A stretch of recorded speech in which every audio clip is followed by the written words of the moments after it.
Les premiers objectifs, c'était garantir pour les agriculteurs européens un revenu décent.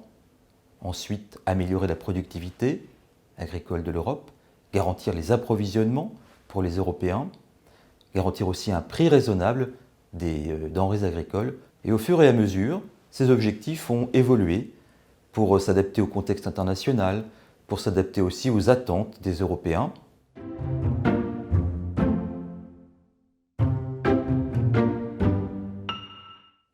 La politique agricole commune fait l'objet de réformes tous les 7 ans environ. La nouvelle PAC entre en vigueur le 1er janvier 2023. Elle a fait l'objet de discussions très approfondies entre les États membres, la Commission européenne, le Parlement européen, et aussi d'une étroite concertation avec les partenaires agricoles, également les organisations non gouvernementales de protection de l'environnement ou les associations de consommateurs. Il y a un budget de 387 milliards d'euros. Pour la France, cela représente 9 milliards d'euros d'aide européenne tous les ans.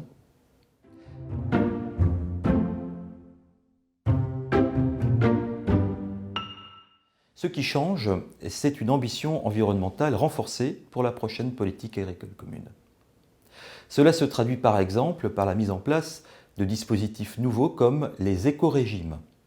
Alors ce sont des dispositifs qui vont soutenir les agriculteurs qui mettent en œuvre des mesures environnementales plus exigeantes.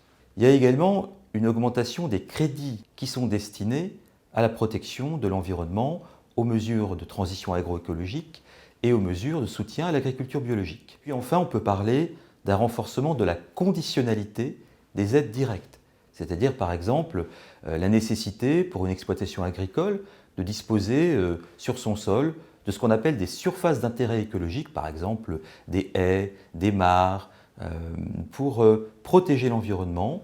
Une deuxième innovation de la prochaine politique agricole commune, c'est une plus grande liberté laissée aux États membres dans la définition des mesures qui sont les mieux adaptées pour leur agriculture. Et cela se traduit notamment par la mise en œuvre de plans stratégiques nationaux.